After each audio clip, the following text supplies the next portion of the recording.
There we go. There you go.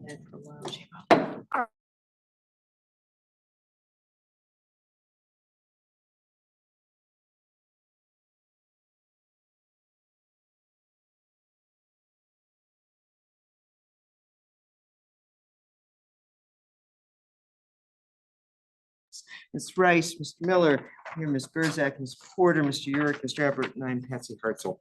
All right, first item on the agenda is approval of the minutes from the regular meeting of September 5th, 2024. They were provided to all members in draft form. We'll begin with any additions or corrections to the minutes.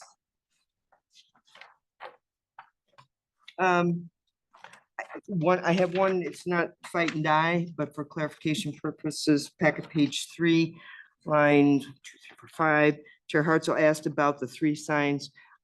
I asked about the calculation of the 3 signs. In other words, why we were saying that that particular applicant had 3 signs as opposed to 1 awning. So if I would propose just asked about the calculation of 3 signs. It doesn't have to be completely rewritten. Any objection to that? The other one on packet page 5. Chair Hartzell stated the building site plans are not required as part of the map amendment. True. The second part of that, it seems to me, was a response from staff and not from me. I didn't say, oh, I wish I was smart enough to have said all of that, but I don't think I did. I think actually staff, you sort of amplified my answer, not only the site plan, but then submit. I mean, that was my recollection, but I don't know that I said all that other good stuff. Any reason we can't attribute that to staff? Because I think that probably came from you, Kristen, or over there, not from me. Yeah. Okay. So let's do that, because the reason I primarily asked is down farther. Again, I stated the zoning ordinances do not require the site plan to be submitted, and I would have only said it a second time if the explanation hadn't done so. So I was pretty sure about that. So those were the only 2 that I had. Any other additions or corrections to the minutes? Hearing none. We have a motion to approve the minutes as corrected here today. So moved. Thank you, Mr. Everett. Do I have support for his motion? Support. Thank you, Mr. Miller. All those in favor, or any discussion on the motion? All those in favor signify by saying aye. Aye. Opposed, same sign. Minutes are approved as corrected. Thank you. Next item on the agenda, old business. Continued discussion regarding landscaping, lot coverage, planter boxes, and retaining walls. Old, yes, in terms of some of those topics, new a bit on lot coverage. That was a topic that was covered pretty significantly at the last meeting with proposals to bring to us today about how to address that in the context of our other discussion. And staff has gone to work and provided us with materials along with some examples and along with also their recommendations on proposed changes. No public hearing on this at this time. We have an ordinance to present, but we are here for discussion on that, and can go in whatever order you wish. We can finish up on the plant boxes and fences and that, or go right to the issue of lot coverage. Anyone want to lead off in terms of the thoughts of the materials that came out, position staff's recommending? Some modification definition of lot coverage updating to incorporate the longstanding interpretation of the city that we talked about at the last meeting. And we can start there. Do we agree? Do we disagree? Or do we want to have discussion about whether that's the approach we want to take? Ms. Burzak. Packet page 10, number H. Is there a correction needed? Typically, concrete or paver patios are flush with the ground and contribute to building mass. Wouldn't it be and do not contribute to building mass? So if you could add the word do not contribute, because it changes the whole context of. Okay, I don't know that that's just, I don't mean to interrupt, that's not a proposed ordinance. Those are just the staff's lists of concerns. But do they not contribute if they're flush? That's what I'm trying to understand, Yeah, if they're flush, the word don't was forgotten. or do not, okay, if we could add that in, because that changes the context of how I read it then, okay.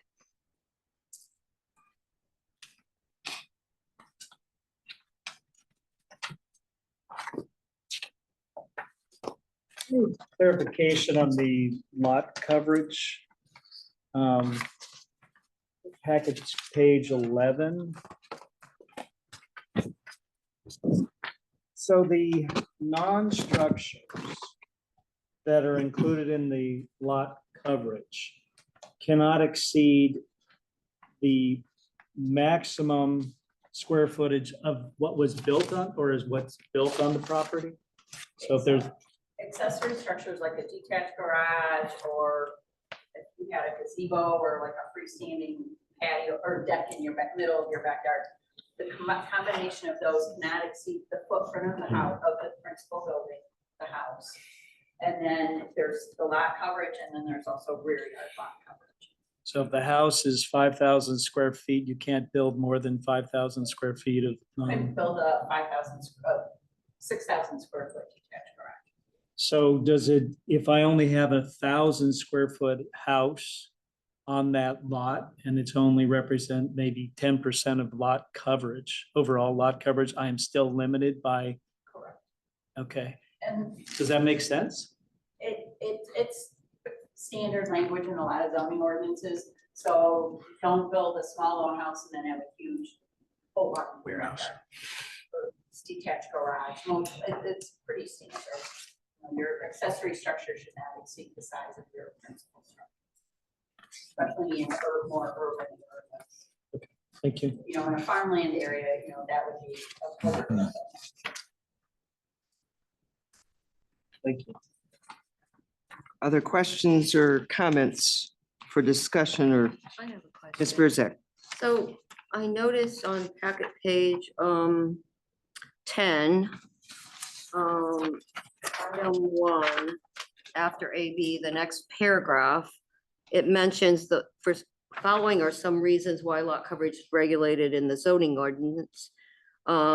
And 6 inches or more above grade has been used for stairs, decks, and similar unroofed structures.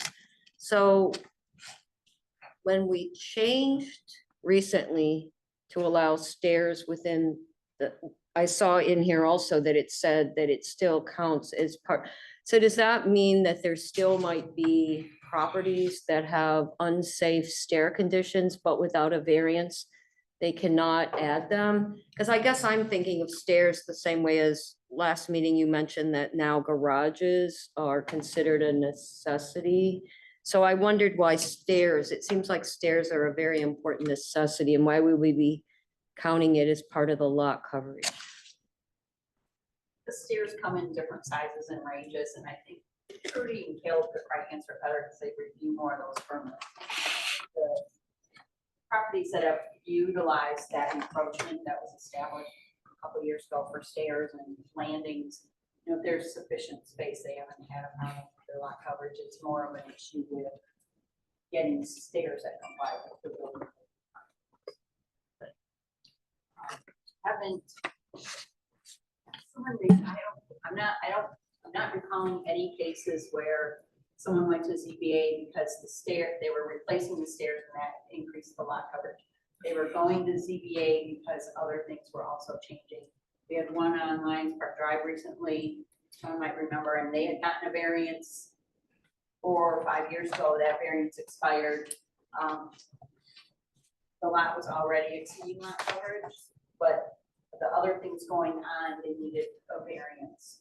So it wasn't so much, it increased a little because they chose to go with a little bigger staircase with, Okay. but it's still, they were there for a lot of other reasons. So I guess my personal feeling on that is if the stairs aren't really impactful, why are we then counting them against lot coverage if they're never the reason why we go over? Because stairs, I feel, are a necessity in 95% of the cases where they're not just something you're adding for no reason. I think because when the ordinance changed, you know, if you tied it back to a maximum width of 8 feet and a maximum projection of 6 feet, you know, then I think you might want to look at it. I just don't think we get it. We've had 30 cases since that encroachment was allowed to repair stairs. None of them increased the lot coverage where they were over. and Okay. needed a So it's really, variance. new. Okay. Thank you. Other questions or comments? Points for discussion?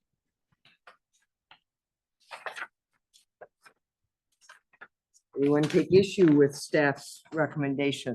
Want to argue the other side?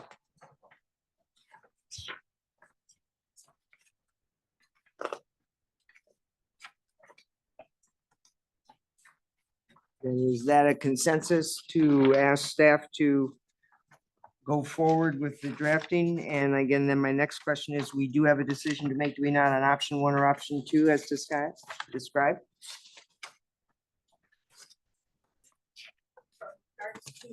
I broke up the two draft ordinances into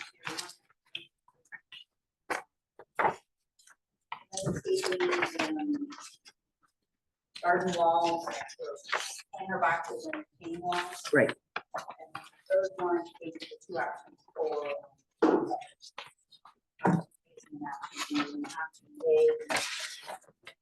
maintaining how staff has been interpreting the ordinance and making that change, and that's only to the definition of lot coverage on page 21.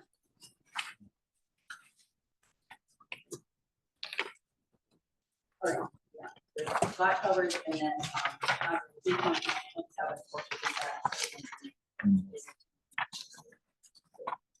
And that got back to last month when Mr. Ebert going back and forth between area and lot coverage and we should tidy up. So if you don't believe lot coverage should include anything 600 or like a porch or stairs, then option B, option 2 is Right, and staff is recommending option 1, and that I thought we just covered, all right, let me make sure, that I heard no objection to option 1. I still had a couple corrections before we moved on to that. Okay, So on packet page 15, E1, planter boxes major may be located in the side and rear yards and within the required, it says the side and rear setback. Shouldn't it just be stricken from that? I thought that was an error. And under section 3.10, projections in yards requiring setbacks, item A, if we could possibly change the word handicap to disabled.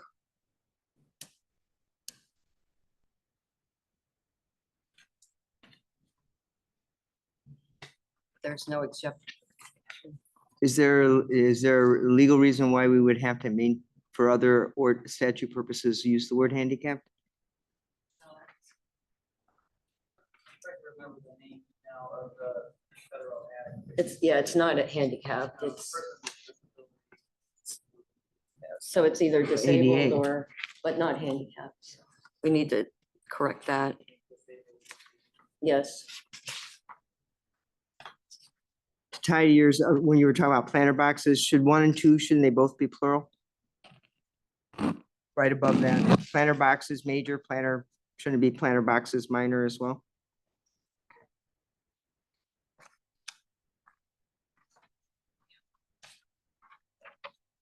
I don't know that I'm necessarily opposed to major planter boxes in the front yard.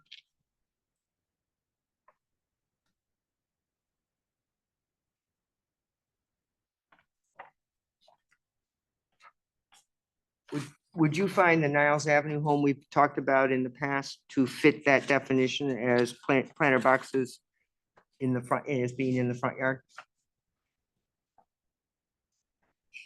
I think this originally came out of the CPA where Someone, what we would now refer to as a planter box, put it adjacent to the sidewalk and probably 5 feet tall, 4 feet tall.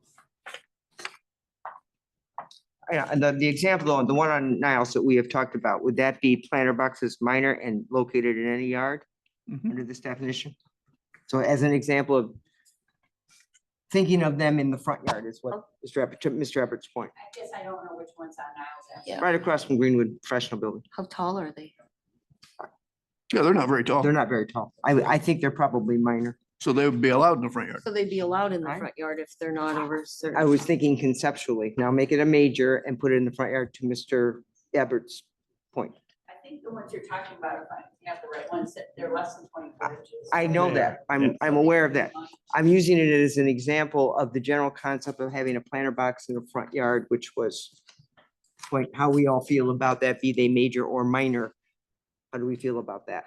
Well, another example would be on Lions Park Drive. There are a couple of homes that have planter boxes adjacent on either side of their stairs up to their front porch that are taller than 2 feet. I don't necessarily find that objectionable.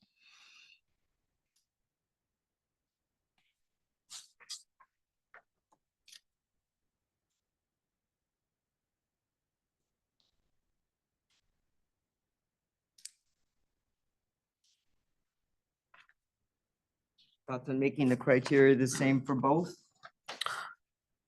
Pro and con. I disagree. I don't think that, I think we've spent a lot of time on the heights and particular reason why we started this discussion was based on having very tall, freestanding walls, retaining wall type things used in place of having a railing. So then you're getting into a height of 4.5 to 5 feet, which is almost my height when I'm walking past it, and the feeling of full enclosure adjacent to a sidewalk. So I thought that we had all agreed previously that the major planter, anything over a certain height now, planter boxes, major.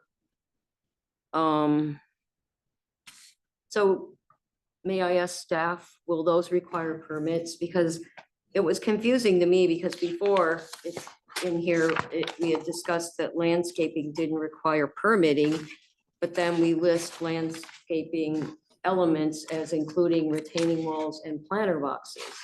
And so, but then I've understood from staff since that time that if a retaining wall is 4 feet high, it requires a permit. So I guess I'm confused. I had a note to ask about that also. Are they in essence going to be considered landscaping? And if landscaping doesn't require permit, then how can we require 4 foot high retaining walls to have a permit? I think the intent was you wouldn't have to have a permit, however, the building code does require retaining walls 4 feet or taller to have a permit for structural structural. But it's a contradiction then if we're calling them, that we're saying they're a landscape element and landscape elements don't need permitting, but then we're saying if they're 4 foot high, they do. So it seems like we've got to clean that up too.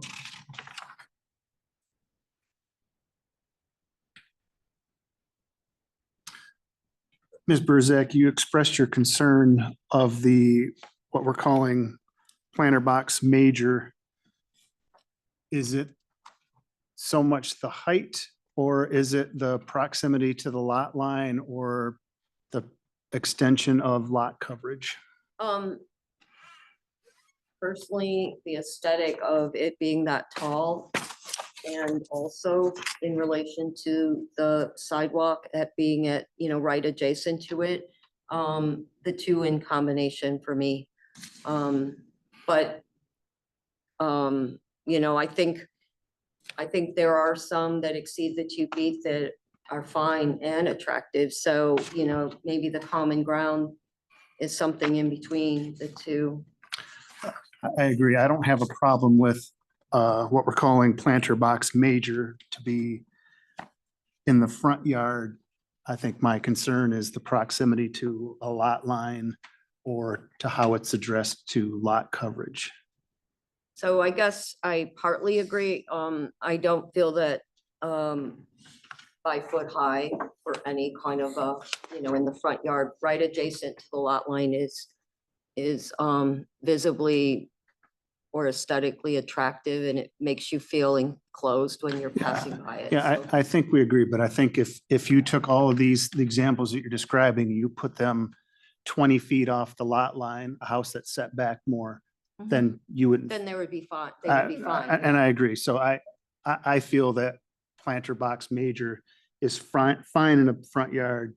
My concern is proximity to lot lines, any impact on lot coverage. So are you saying, Mr. Miller, that if we allow the planter box major in the front yard, that it should not be within the front yard setback? I think Is that what that's, you- to some extent, I don't have a perfect offering for that, but yeah, outside of the setback, I would find that to be a starting point. But yeah, I wouldn't want it close, certainly any closer than that. And that probably, the angle, the 45-degree angle, then that would alleviate that if the setback is, what's the front yard setback down on Lyons approximately? 10 I'm trying to visualize it. What would the? 10 feet. Well, So you wouldn't have any of What them is it? down there, 10 feet. 10 10 feet. feet? or if it's an average, get to a lower amount. Okay. So the front yard setback in that zone is 10 feet? Mhm. Okay. I could concur with that. So if you're over on Thayer Avenue and you've got a 30-foot front yard setback, you can't have a major. If your house is at the setback, then you can't have a major planter box in your front yard. Might be the only sunny spot in your yard, but no tomatoes for you, my friend. You're Unless saying you that put them in a house, smaller one. you're saying that house is at the setback line? Okay.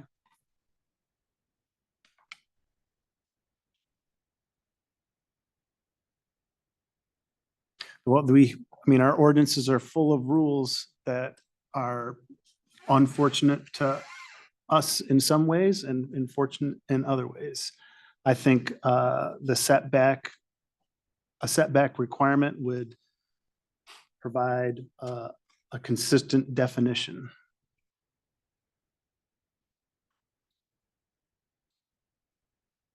I mean, I don't want to say unfair. I would say that depending on your circumstances would be less desirable than others. Would the location be subject to a variance request? Yes, could be a dimensional there.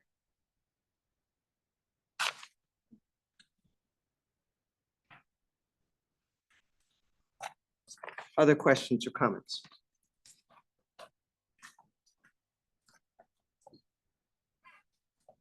Points for discussion.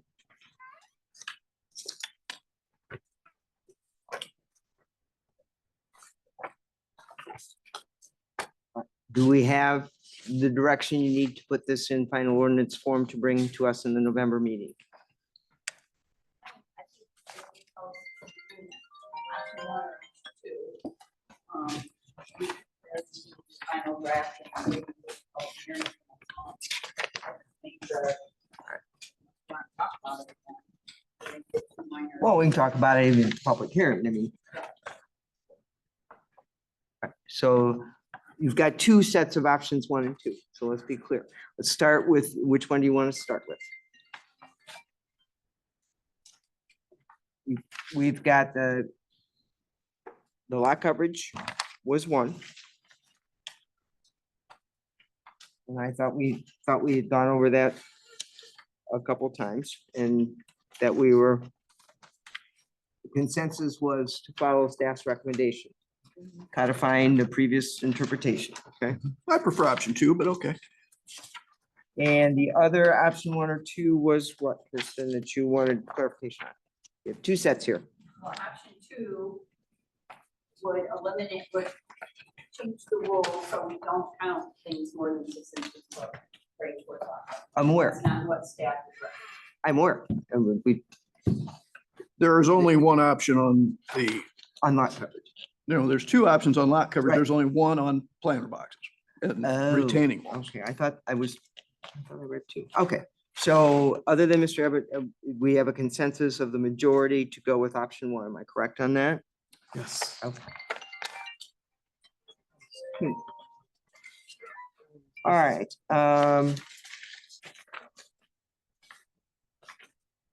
and what do you need from us on the planter box? Oh, the decision of, that's not an option one or two, that's the discussion of front yards. I'm okay with planter box major in the front yard as long as we deal with setbacks. We're taking into account setbacks. Is that set? I can get behind that. Okay, So are you saying that outside the front yard setback, they're okay? Correct. Mhm. Okay. I can get on board with that. The other thing is just to clarify that if you're going to call retaining walls part of landscaping, then we need to somehow address that. We don't want to say that landscaping doesn't require a permit because there will I be guess my cases question of where that it is why, I wanted to follow, thank you for reminding me, I wanted to follow up on that. If the building codes require it, doesn't that set it apart? Isn't that the rationale for the fact that you might not require it for one or the other? I think though, if you say point blank that it's part of landscaping and landscaping doesn't require, it's another one of those situations where we have unclear language that confuses people. Well, And what if you so- say landscape doesn't require with the exception of? Yes, retaining that's walls what I'm saying. consistent So with the building clarify code? that it needs to be included as an exception. When it That way exceeds it's 4 feet. covered. Because I didn't read that problem into it, but if that clarification, I don't think that clarification, I don't have any problem with one having to be required and one not. I don't have a problem with that. If it needs to be made clear at various points what does and doesn't need permitting, I don't have any problem with that either.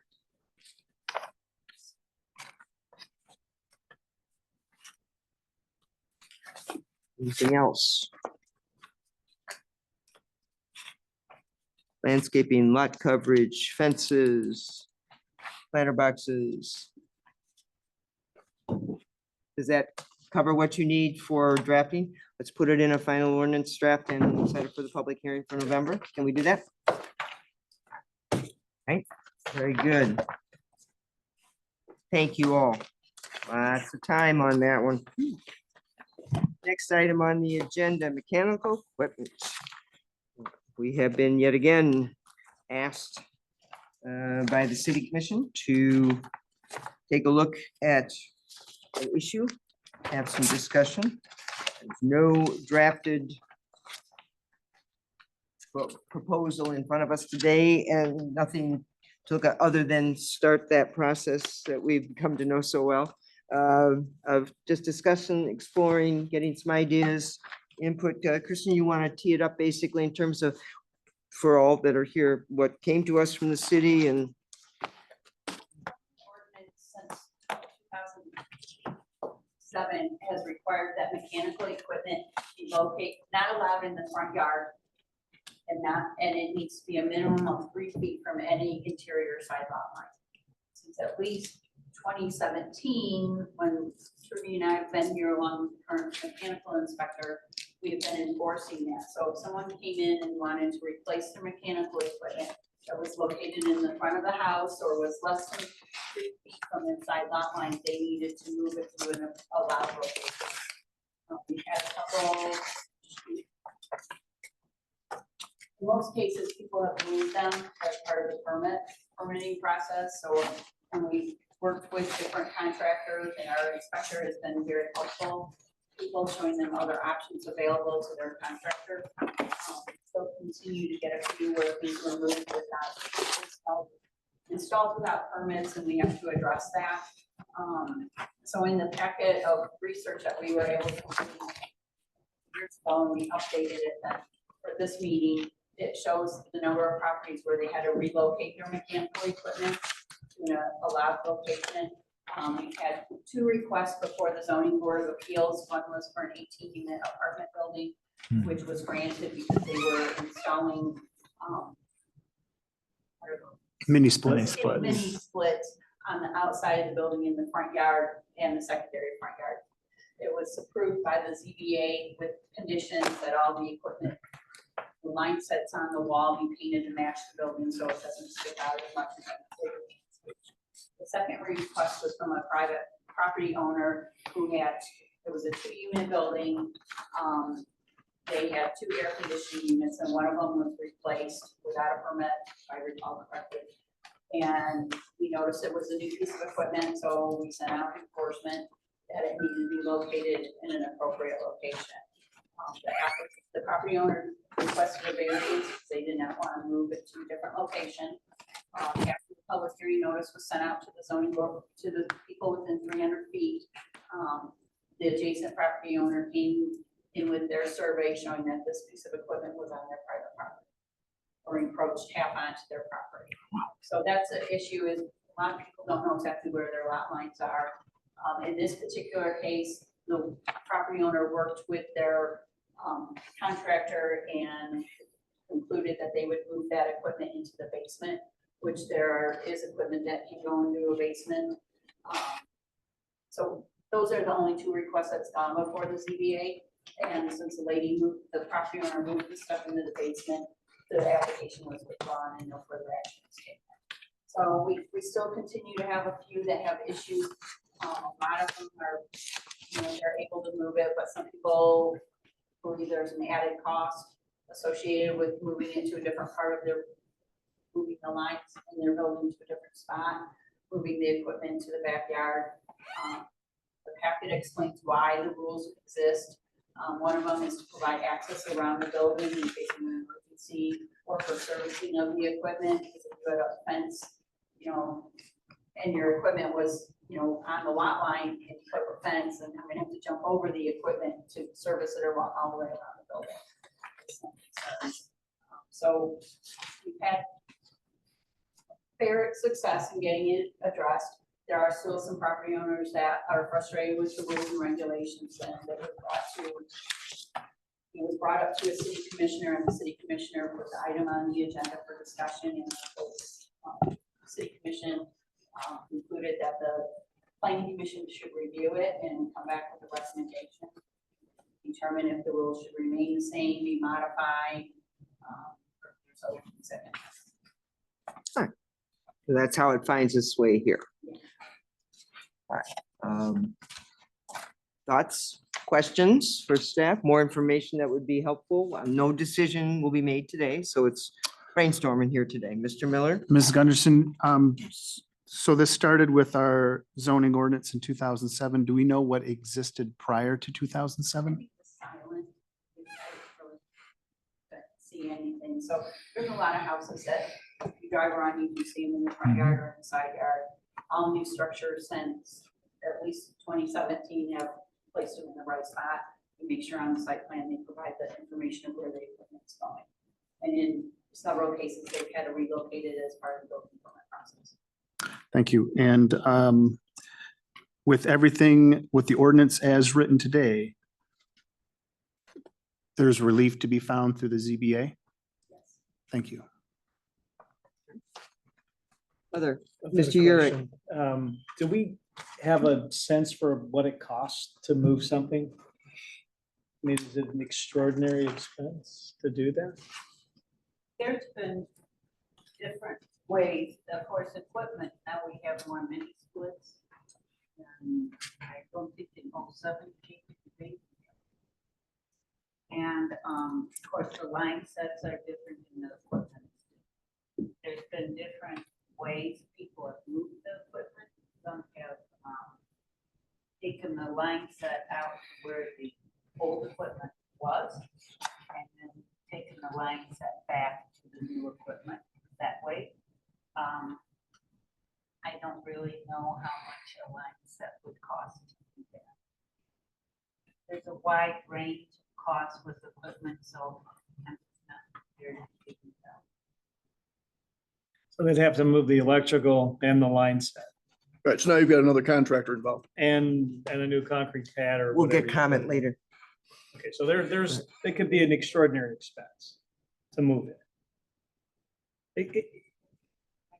It's not, would not be an insignificant amount of money. I'm making that assumption. Other comments? I have a question. Ms. Burzak. So, can you expound upon when I read through this, the building code information under packet page 29, particularly how it relates to fire separation distances and carbon monoxide. Those seem to be fairly major, concerns to have. So can you please address, because I assume that, the difference between, is there something significant that says when it's less than 3 feet, it's more of a factor in those two respects, or is it is the 3 feet not really the issue, but the location in relation to any type of venting or anything on a neighboring parcel? Is the distance a factor, I guess I'm asking? Well, the code for exhaust vents, like it's a powered, like for carbon monoxide, it's very definite that they want distance from the exhaust line. Okay, For safety, for instance, you don't want your carbon monoxide going into your neighborhood. sure. We did have one case, the water discharge went onto the neighbor's property and it was on stoop. For the door, and the neighbor actually had ice. So that was the case. 3 feet is, in the code, say 3 feet is pretty consistent for fire separation distances for safety purposes, carbon monoxide.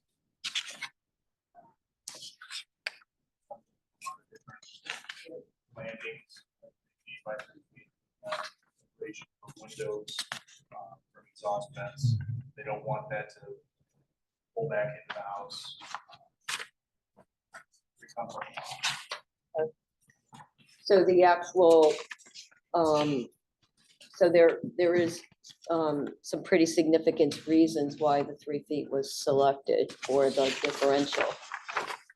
Okay, so if someone were to request to be within that 3 feet line, what type of additional measures could they take to offset the carbon monoxide and the other factors of fire? Or are there any, or is it just that you need the 3 foot clearance? 3 foot for the vents is one thing that's provided by code. Okay, So that would be something that a variance couldn't be sought for. So the variance would be for the location of a unit and the unit doesn't need that thing. It's more of a fair exchange kind of thing. okay. That I could see a variance on. I guess I was trying to figure out if there's less than 3 feet, if there's any way to add extra safety precautions to.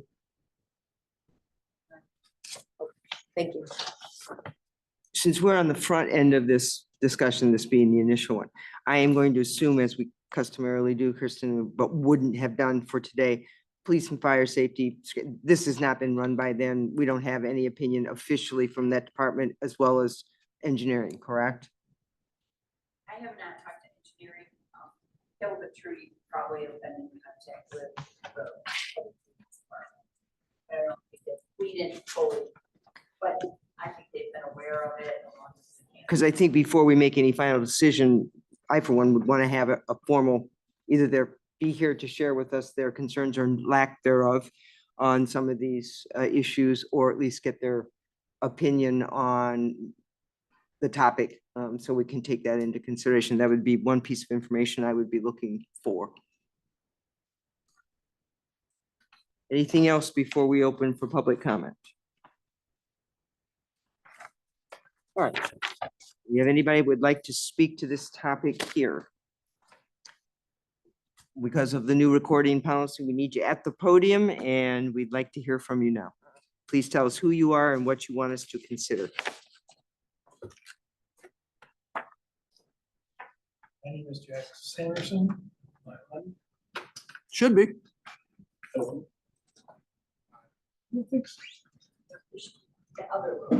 I got them both on. I got a light now. There you There you go. go. Gotcha. Good to have a light. Couple things that were mentioned here. I have done some research on this because a lot of my neighbors, for those of you who don't know, I'm the head of the Below the Bluff Neighborhood Association. And this is probably the most commented item that I have received comments on over the last 4 or 5 years anymore. So you asked about the cost. So I went to 3 different HVAC contractors and asked that very question. And it's not easy to get a set answer. And the reason is much of the new condenser equipment uses higher pressure. And so they may have to install a new line. And if they do, that makes bigger difference. It may not be necessary to do it. I installed one a couple years ago and they tested it. My old line was fine. So they just reuse that. But I said, well, theoretically, let's say if we can use what you already got there, of course, you are going to have to add however many feet of electrical wiring to get back there, and you're going to have a contractor for that. The contractors that I spoke to all said it would probably come close to doubling the cost of just installing a new condenser unit. So it's a pretty significant amount. A new condenser unit might be $3,000, maybe a little bit more than that, maybe a little bit less than that. So you're talking about maybe $3,000 more to move it from where it was. And you have to remember that most of those things have existed there for 20 years or so. That's typically considered to be about the life of a condenser unit. And so it's existed there for 20 years, and by and large, they don't seem to have caused much problems. I had one that was immediately outside my bedroom door. I'm facing the lake, and so I've got a sliding glass door there. We like to keep open in the wintertime or in the summertime. And my neighbor's 2 air conditioner units were immediately outside that, probably about 6 feet from it. And we really never had much problem in it until one of them ran out of compressor fluid and ran continuously all summer. And I talked to him, oh, there's nothing wrong with it. It stays cool in here. Well, it'll stay cool in there if you run it long enough, but nobody ever lives there, so they don't really know. So anyway, the cost of that is significant and can be significant. I figured 25 feet. So you figure an average house is maybe 30 feet deep, something like that. If it's in the middle, you get in the backyard, about 25 feet. It may be a lot more than that, in which case you run into a significant problem. And that is you can't just separate them whatever distance you want. Every manufacturer is going to have a maximum distance of about how far you can separate them. And it runs from 50 to 60 feet. Now, you say, well, is that going to catch them all? And the answer is no. The one you had on Lions Park Drive at 909, I think it was Lions Park Drive.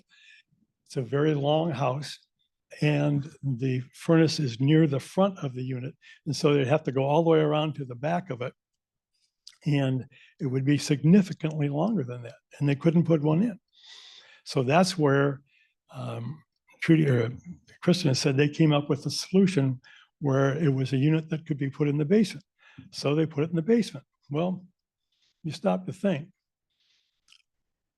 what does a condenser unit do? It's a heat transfer mechanism. And it takes heat out of the air, and the evaporator takes heat out of the air inside your house, moves it outside to the condenser where it releases that heat, which, by the way, Ms. Burdek, that's the only thing an air conditioner unit releases is hot air. It doesn't have anything to do with carbon monoxide. We're talking about vents, which is a whole different issue. typically mounted on the side of your house and pointing away from it. So she put it in the basement. And of course, what happened in the basement is now the basement gets hot. So you're air conditioning the first floor and heating the ground floor, the basement. And I think most of us know that heat rises. If you don't believe it, take a match. You can put it almost on the palm of your hand, but try to put it on the palm of your hand when you're above it, and you will find out heat rises. And so it has to run more and more and more to keep up with the heat that it is producing more and more of from the basement. It makes it totally inefficient.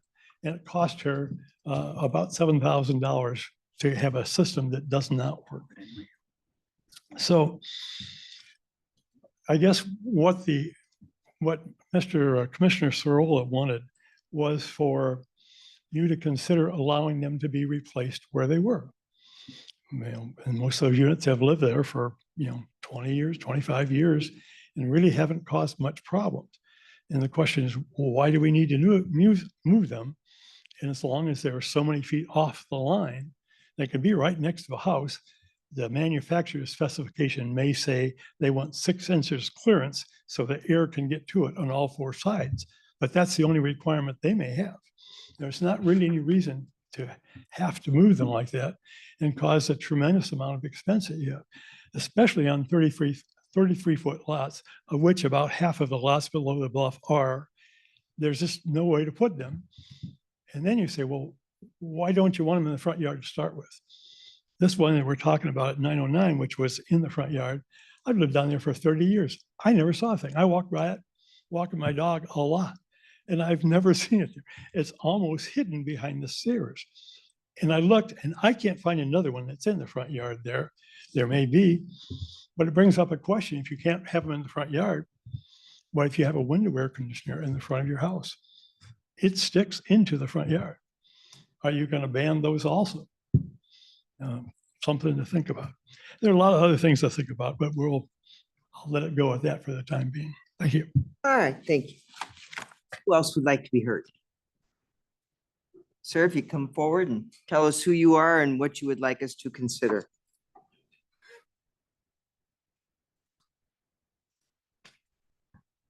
Hello, I'm Richard Massa, and I live at 607 Lake Street, one of the 33-foot lots.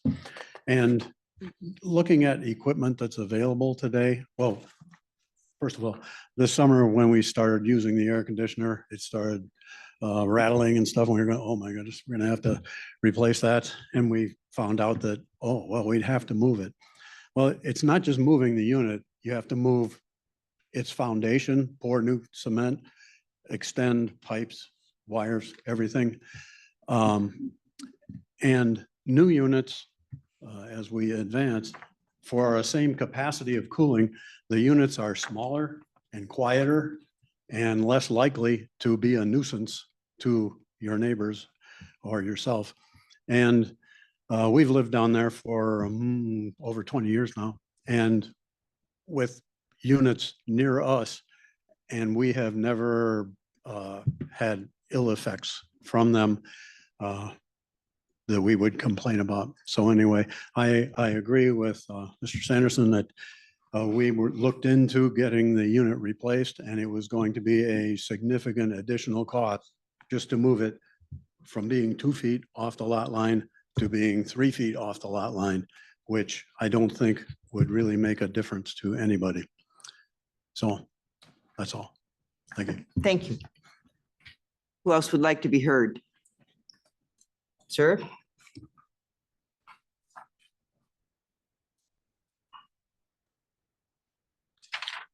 I'm Laurel Nyhart. I live at 25799 Lake Drive, Elkhart, Indiana. But we also own a house at 601 Lake Street, which is right at the beach. As Dick said, those lots down there are only 33 foot wide. And it becomes quite a problem, as the gentleman before him, and Dick didn't say so, but you're talking thousands and thousands of dollars. The one thing that I did hear, and a couple of times over the years, we've come in on wanted some variances. Some of them were denied at the time, but now it's like, depends on what the contractor is, somebody, they get it. Anyways, both at the commission meeting, which they didn't allow anybody to speak, but the way I heard was two different things. About the air conditioners being 3 foot from the line, and then we talked about the common thing now of the standby generators. How the thing come up, I don't know if it was just the commission or the zoning people wanted to enforce that. But what I haven't heard, and I would hope that you have a variance for anybody that wants to come down there. And also that the inspectors or whoever to approve it, or, you know, use some common sense in it. It's like they both said here, air conditioners, and it was mentioned at the commission meeting that the noise involved. Air conditioners are so quiet now and compared to what they were 20 years ago. And they're also the new thin ones aren't the big ones. They still sell the big ones, but most of them are coming back like the Mitsubishi, what are very narrow. Along with that, they're very quiet. We have air conditioner of our neighbors because our lot is 33 foot right outside our one bedroom window. You hear it. I also hear the railroad go by and blow his whistle at 2:30 in the morning because I don't live by the railroad. But when you live by the railroad, you don't even hear the whistles. When you live by air conditioners, you don't. So if the take a reasonable, if somebody asks for a variance and you're reasonable about it, say, oh, it's 3 foot and that's all we can do. I mean, a 33-foot lots and $1 million homes, I think you need to be a little considerate. Now, again, it was talking about the front yard. I think, but you know, some of them look bad. The big thing, what I think, was why some of it come up was because of the standby generators. Every week, they cycle, they come on, and they make quite a bit of noise. But it's usually just 1 day a week. Also, like they was talking about, carbon monoxide. That's something to definitely be considered when you're putting them houses 5 foot apart or something like that. Again, that goes when they go in there. I think the air conditioning, though, you're overreacting on it. No, would anybody like to ask me about some of my comments or rebuttal? No. That's Thank not you. fair. You know, you ought to have a rebuttal. Thank you, sir. Okay, sure. Anyone else?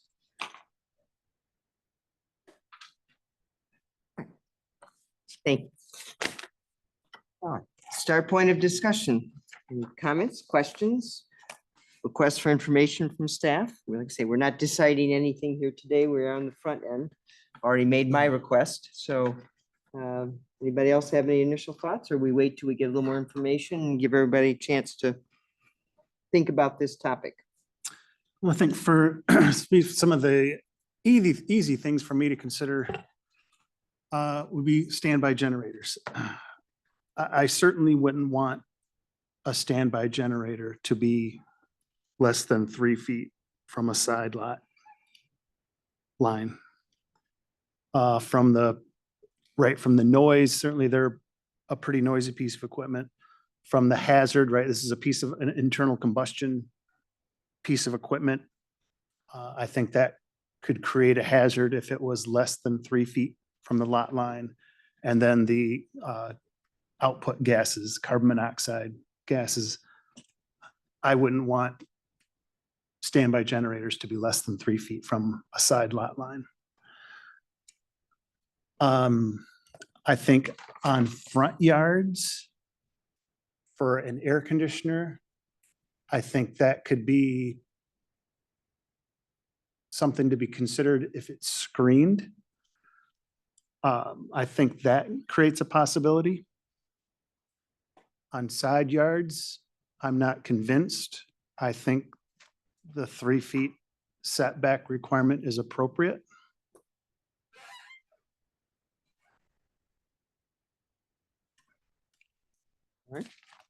Other thoughts or comments or requests for information? Like we usually, I'm sorry, go I've ahead. got a question. Mr. Yurt. This goes to Trudy. If they would, so if they're replacing the air conditioning unit, it requires that they have to replace all of the components of it. So it's not just replace, if they were just replacing the air, the thing outside, is that, they have to bring that up to code as well? As If to it's just a placement? compressor that needs to be replaced as a repair, the permit would not be required. Where the 3-foot rule comes into effect is when it's, a permit is required because it's new equipment. That's how the mechanical inspection. Okay, so this only applies if I have to replace everything. The whole Okay, so one of the ways around it is to just replace the outside unit and to keep the air handler inside and just get a new Well- compressor. We're talking compressor within. within the shell. A part of that. They're Yeah, talking about outside. just a When I part say of the air that. handler, the thing inside that's moving the air through your forced air duct, that's your air handler. Inside. Inside where you have the heat box and the coil, and outside is your compressor. So if all I had to do was replace the compressor Inside. outside, The compressor is a component of the condenser. The condenser is the unit that sits okay, so the outside. whole thing, the outside, if I just had to replace that, would I have to comply? Would I have to get a permit for that? If it's a whole new condenser, the whole new outside unit. Yeah. Because the electric changes in it, the freon, all that changes, then a permit would be required, yes. Okay, If it was a piece inside of that, I understand. that needed the switch or new motor. Yep. then, Then no. permit would not be required. I understand. Thank I you. have some Ms. comments. Burzak. So when I initially saw this and I live on Lions Park, so I've been privy to some of the emails and things. My initial thoughts were that I never think I'm okay with them in the front yard, especially if you have a 10-foot setback. It's very difficult to screen things where it doesn't look like you're screening things. But on the side yard, my feeling was, sure, if they've been there before, then why not? I don't think in new construction sites, we should allow them on the sides at all, personally. If it's a new build, completely new build, then my preference is that they're in the backyard so that you can hear it instead of me hearing it next door. That's my feeling. I'm a little nervous about the fire separation distance. And I'm a little nervous about the exhaust. Now I know, neighbors that spoke mentioned that you don't have carbon monoxide coming off an air conditioner, but there may be other type of mechanical units that fall into the same realm. So I would really like to see public safety give advice on some of these issues before we make decisions. All right, thank you. The other commissioners, comments, requests for information? All right, Mr. Sanderson, you wanted to speak again?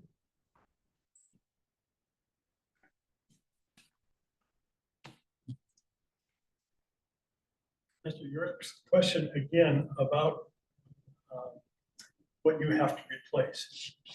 And it actually is a little bit more confusing than the building department thinks, because condenser is not a separate item of the system. It is one part of it. Condenser by itself does absolutely nothing. Without the evaporator, which is inside the furnace, which is the other half of the system, which is either part of the furnace or part of an air handler of some sort, is the entire system. And if you read the code, there are some places in the code that indicate that unless you're replacing the whole thing, you don't need permits. And so they're saying, well, we just need this, if you're replacing that whole one, that's new, so you have to replace that. I don't know that's necessarily true. But that's something to think about. And Ms. Burzak, you realize that the house we're talking about is 3 doors from yours. Did you ever see the air conditioner in the front yard? Yes, all the time. Good enough. Okay, so it's there. In fairness to Ms. Burzak, that comment about front yard placement has come up from her over the years more than once or twice. If anybody on this board's on, I would bet she would be the one that did. She's been consistent in that position. She's an observant person. Thank you. The other thing that I thought might be helpful, as we've done in other issues that have come before us, focus here today, the people assembled that spoke tends to be below the bluff. It's a big city. So not really a big city, a nice sized city, but there are other neighborhoods too. Can we gather, if it's possible, perhaps some, pictures or examples of things to be included, if not in November's discussion, but sooner, just to give us context with other size lots, other types of neighborhoods. Because obviously anything we do typically would impact the entire city. So I think that would be helpful for me, along with some direct input from police and fire. Work on getting some photographs. Yeah. Anything else on this topic for this evening? Like I say, we're at the start. Obviously, all the materials that came as a result of the city commission that have come in, we have already received and will be added to with some of our requests. All right. Thank you all. All right, next item on the agenda, discussion, future zoning ordinance changes. Kristen, this is after staff generated, obviously. Again, city commission is talking to us. What's the basis for this and where's this coming from? And Kind of came out of the discussion about mechanical equipment and if there's other parts of the ordinance that need updating. So we started working on putting together a list, and I know the first 3 things were items that this board and the commission has talked about in the past and get other work to be doing.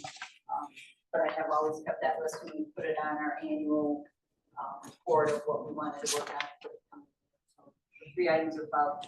The other items are just things that staff internally, we have issues or think could be better.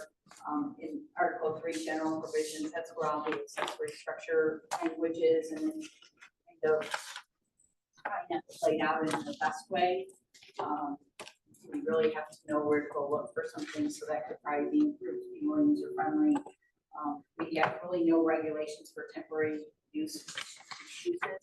Like if someone wanted, you mean in general or in specific?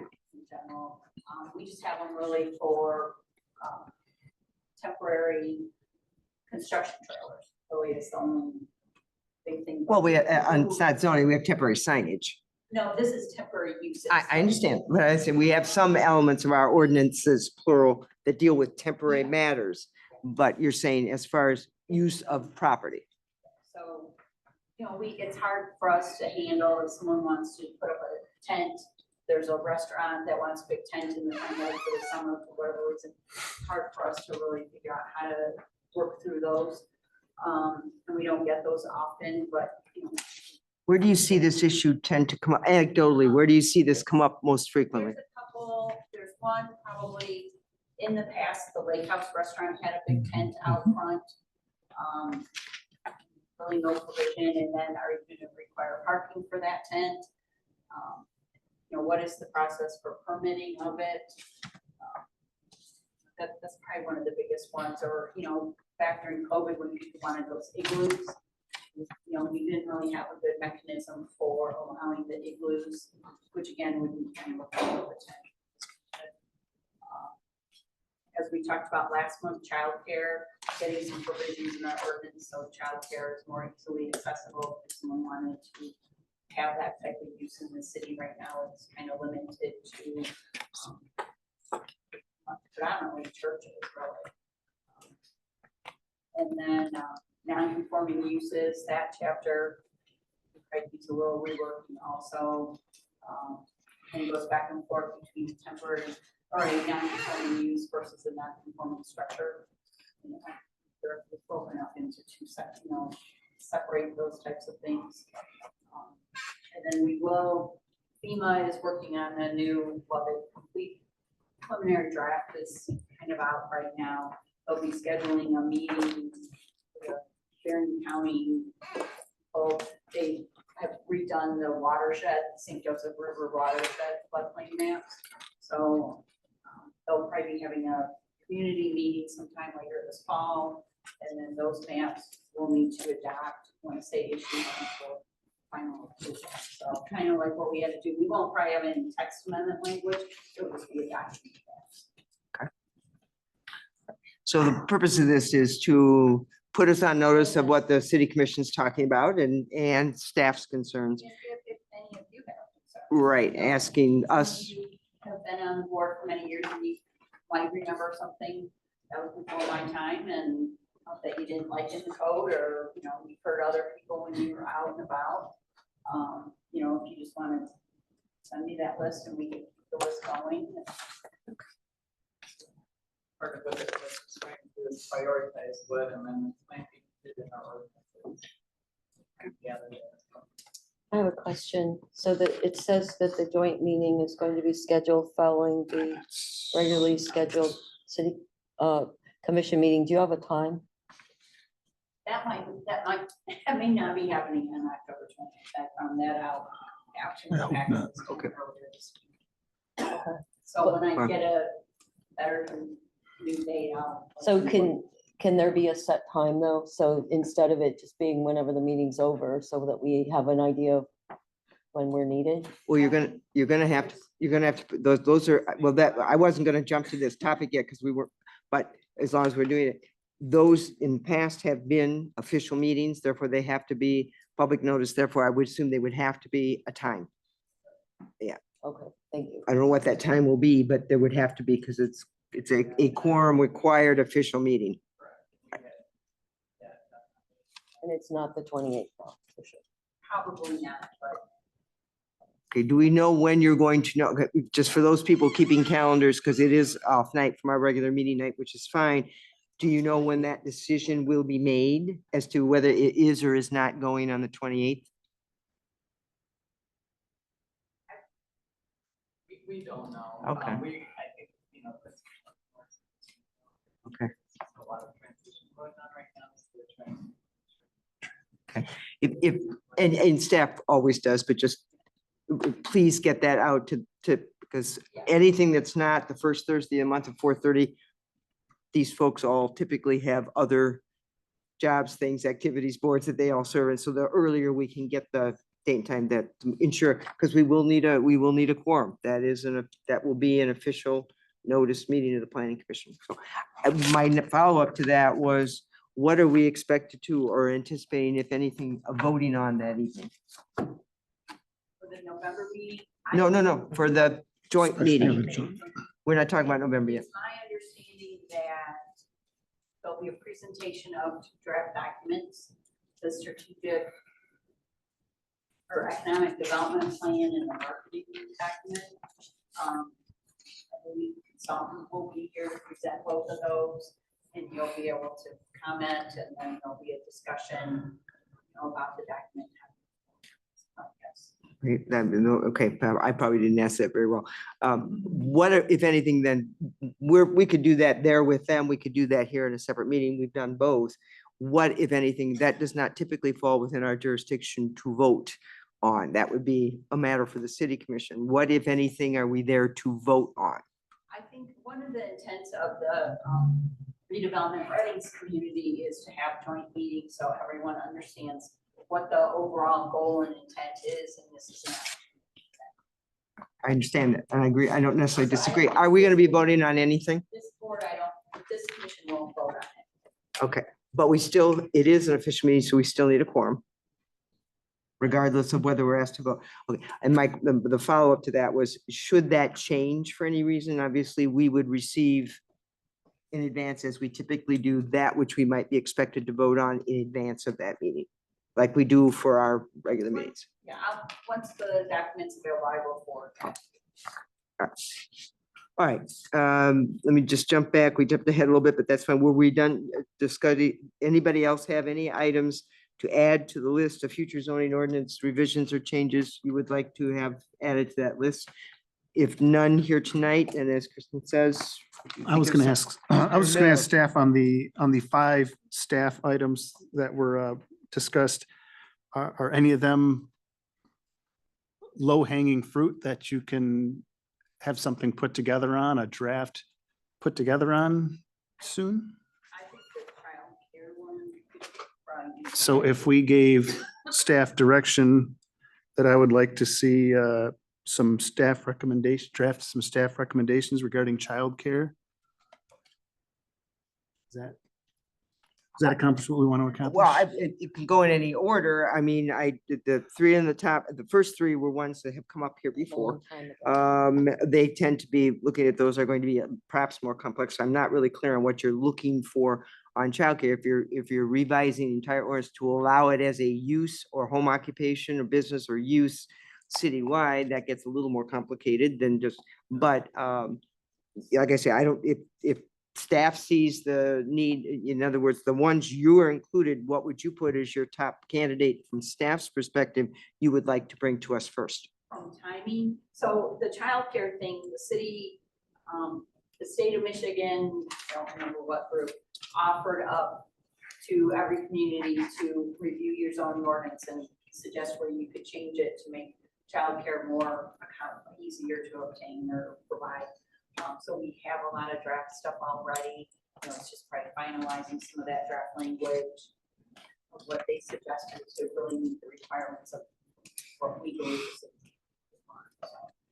So we've got a good step forward in that already. Right, and then if you want to put that on then is the first available meeting, and so everybody understands, we do, but just whoever, when we get citizen applications, that goes to the top of the list. So today we did not have citizen application seeking relief, so we could tackle some of these topics. Somebody finds files tomorrow for the next meeting, a sign request or a specific request, that goes to the top of our agenda, and then some of these topical discussions move down. So, but if childcare is the one that you think we could make some progress on quickly and a lot of the legwork is done, if you want to bring that forward first, if nothing else comes up that staff feels needs attention before that, I certainly don't have any objection to that. There is a need for childcare, so if you're leaning towards allowing it reasonably regulated in the city, I know there's a desperate need for quality childcare, that I do know, so, all right, very good. And you'll let us know on the joint meeting as soon as possible. This is in addition to the agenda, the Zoom webinar, which we got all the ID, but what is it about? So in the past, I know CPAs that had the request, I don't know if the planning commission has or not. We had citizen requests that the meetings be televised or be available to view from home. So CBA, when they got the request, they said, we believe this is a city commission item, and they took no action on it because they believed it was a city commission item. So the city commission has discussed and directed staff to prepare a policy, which was done, and that was approved on Monday night. So going forward, all, and including tonight's meeting, they will all be recorded and shown. You can sit at home and watch them if you want to. And then once they're, whoever's sitting at home cannot communicate with us, so it is simply recorded document. And then within 3 business days of the meeting, the item will be posted on the city agenda, on the city webpage somewhere, I don't know where right now, but it'll be. They'll all be together. Got to figure it out in 3 days. So I misunderstood your add-on. In my world, when you say Zoom webinar, that's an educational type thing that you attend for a purpose with a topic. This is actually, you're explaining the new policy the city commission passed a couple of days ago. It's the broadcast of these meetings. Yeah, and we're utilizing Zoom software for that. Okay. All right. So Caleb's operating the piece of equipment right now. basically, here's the camera up here and picks up that board, that table, and then the podium. So if we did have a presentation where we needed to put something on the screen, we could do that. All right, One comment along those Commissioner Abbott. lines, obviously, I don't know what the quality of that presentation is. However, we're all mic'd, the public speaking is mic'd. I think city staff needs to be mic'd I so agree. that we all have equal clarity. I don't know how it's up there. There's a microphone out here, so. Only when I turn it on. I think that should be looked at in the context because it's often responsive to us is your comment, it's the answer, and you're gonna, some of these things, you're gonna hear the question, you may not hear the answer, so we probably do need to make sure or change your positioning for purposes of the meetings to get you closer to the mics. All right, anything else? Other public comments on any other topic? Sir.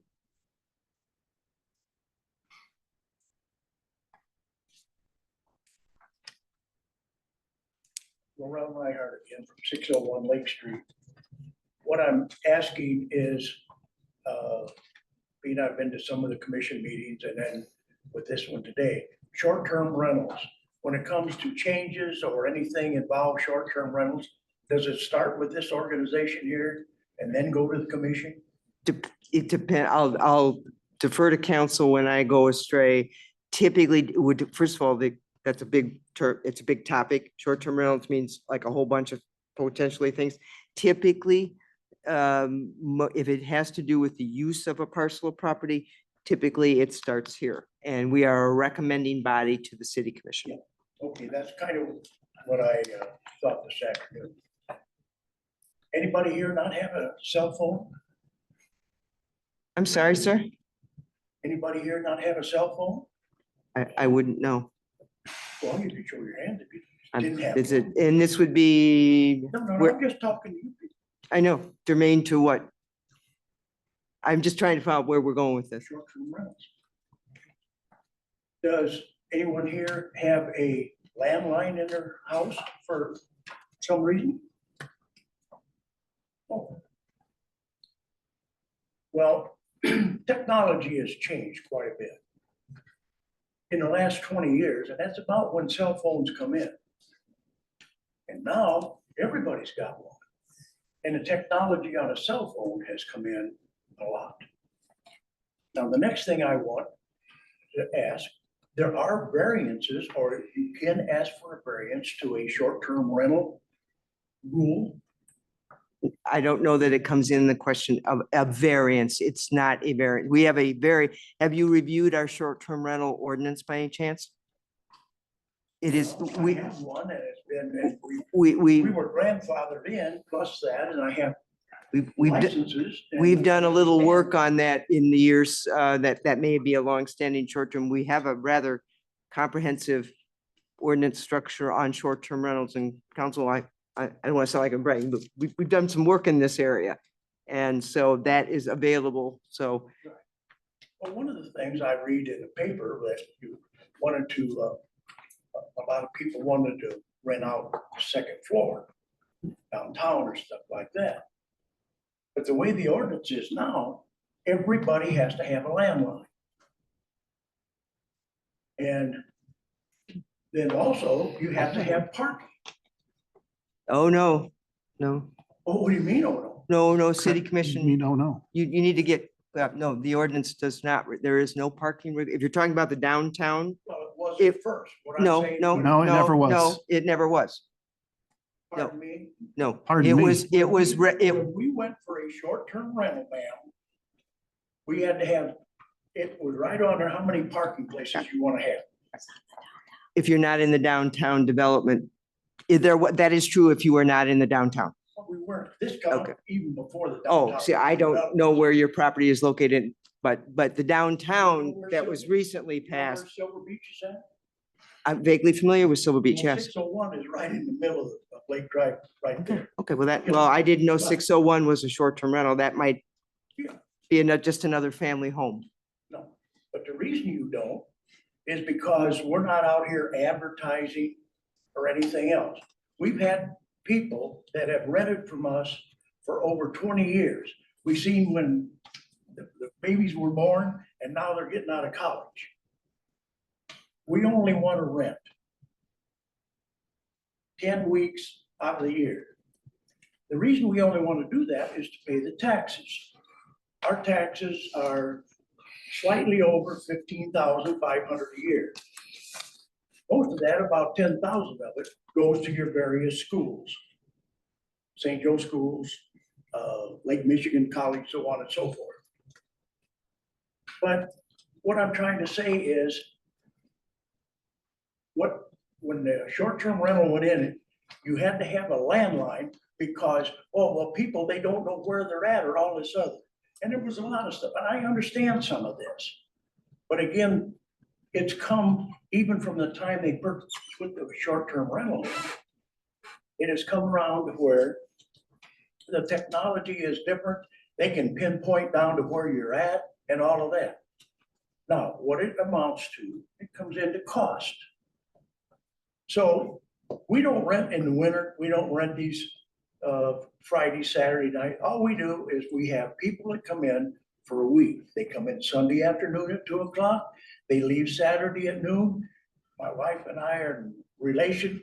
They can be in there Saturday afternoon, Saturday evening. The people come in Sunday afternoon at 2 o'clock. I mean, it's different than a normal short-term rental might be. We also, like I said, we don't advertise at all. We screen our people, which some people want to say maybe is illegal, but maybe 2 new ones a year, and most of those are recommended from people that are there. It's our home up there. We don't want it tore up. We don't want frat parties or anything like that. And I don't think that. Can I ask you a quick question? Sorry, sir. What are you trying to ask us to consider? I'm not following where we're going. I'm trying to get to the place that I would like to have a variance. To not have a We don't to landline? Have a landline. Okay, that's what I thought you We were getting can at. add Okay, that to the thank list. you. So I you want to appreciate it. add this to the list of possible things we should discuss? Yes. Okay.